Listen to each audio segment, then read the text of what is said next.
And here's why I think there should be a lot of optimism in State College, Pennsylvania, because this is the first time I've ever seen this.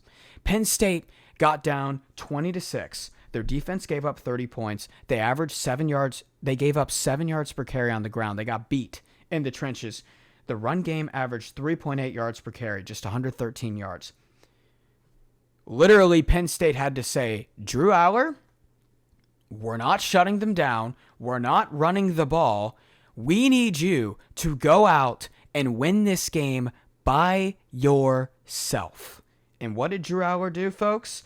A career-high 43 attempts, career-high 30 completions, a career-high 391 passing yards. Drew Aller not only said, I'll win the game for you, he said, I'll put the team on my back and win the game for you. That's exactly what Drew Aller did. And if you are a Penn State fan, you have to have a lot of optimism about that. Because for the first time in his entire career, look, we've seen Drew Aller play good games. We've seen him manage games well. He threw 2 picks all of last year. He managed the game phenomenally. You know, Penn State fans, I get it, losing to Ohio State and Michigan, that is tough. But winning 10 games against every single team that you're supposed to beat is not something that many teams can say. Drew Aller was able to manage the game. Seems like Drew Aller is taking that next step that everyone in State College, Pennsylvania has wanted him to take. Because usually Drew Aller's fed off the run game. And you get Singleton and Katron Allen. Man, they are feeding them. We got to stack the box. Well, Penn State's down 20-6. And a lot of haters like to say Penn State can't play from behind. Well, folks, Penn State's proven those naysayers wrong because Drew Aller took the team on his back. I will give you 43 dropbacks, 30 completions. I'll throw for nearly 400 yards.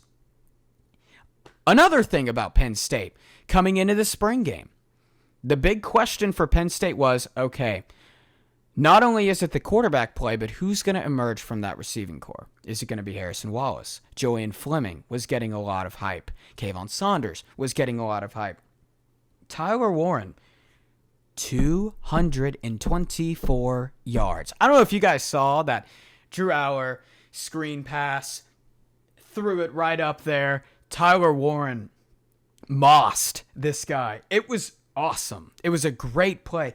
Penn State looks like they found their guy at the receiving position, which is something they also haven't been able to say in a while.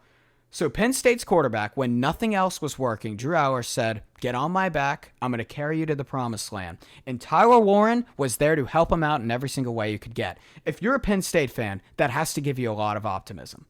Because Drew Aller, this 6'6", really hyped up 5-star quarterback, got a lot of traits. When Sean Clifford even won the Rose Bowl 2 years ago, Penn State fans were clamoring his name to start.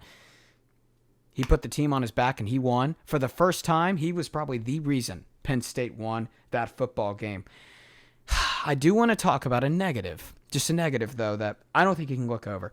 As you know, Penn State lost Manny Diaz to Duke in the offseason. And the question was, because this defense has been great for Penn State. It's been one of the best, not just in the Big Ten, but in all of college football.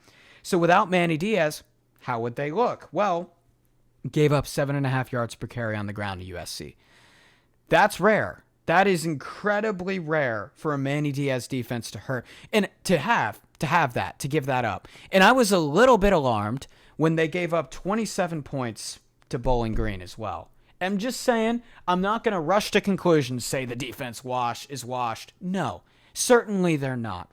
I'm just saying it is something to look out for. But with this offense taking a step up and this defense maybe taking a little step down, which is expected when you lose one of the best coordinators in college football, right? It's expected. This team looks way less one-dimensional, which honestly, now since they look like they can beat teams in a plethora of ways, whether that's Nick Singleton, Katron Allen, whether it's the front seven, whether it's the secondary, and now, whether if it's Drew Aller, Penn State's pretty dangerous now. And they get Ohio State with a lot of momentum at home in a couple weeks. That will be one big game for sure, folks.